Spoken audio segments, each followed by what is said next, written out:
Assalomu alaykum hammaga. Do'stlar, charchamayapsizlarmi? Короче, katta tashvish tushdi boshimizga. Oqqo'raga kelgandik. Chegara hududamiz. Chegara hududi Qozog'iston va O'zbekiston chegarasi. Shunday tashvish tushdiki, arilar tiriklar yonib ketdi. Pojarga tushgan. Mana qarang. Kanaplex yashlar yonib, ichini ko'rsating.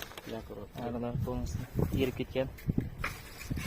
Sostoyanini qarang, yashik sostoyanasini. Yashiklardan hech narsa qolmagan. Kirishadan boshqa hech narsa qolmagan. Даже отход ham qolmaganda. Shunday turgan 6 romkali yashiklar shunday turibdi-da, joyida. Ikkitasini orqasidan olib qo'ydim, ikkitasi. Shunday turibdi.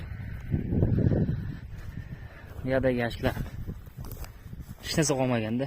O'zi ham mum yomon yonar ekanda. Полностью типа пожар bo'lgan. Типа полный пожар. Почти 600-700 metr joydan kelganda. Bu yerda ham 3 ta yashik turgan, mayda yashiklar. Hammasi yonib ketgan. Короче, 18 taga yaqin yashik yonganda, примерно.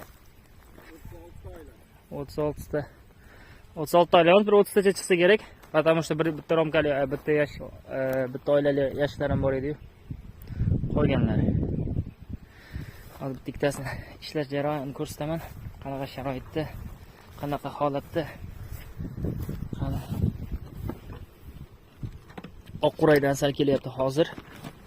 Bugun nechi chizlo?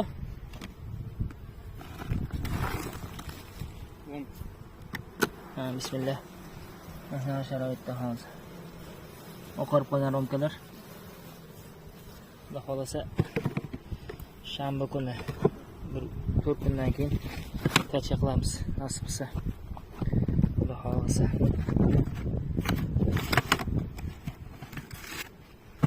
Tursangiz-chi. To'g'rilaymiz. Shunaqa holatda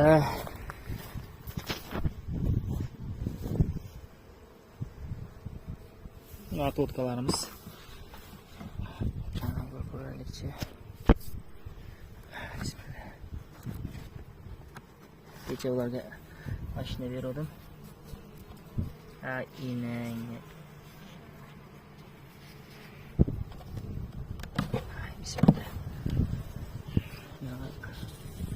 Kamerada ko'rinyaptimi, ko'rinmayaptimi bilmayman, oqarganlari. Bunaqalar oq-oq bo'lib turibdi.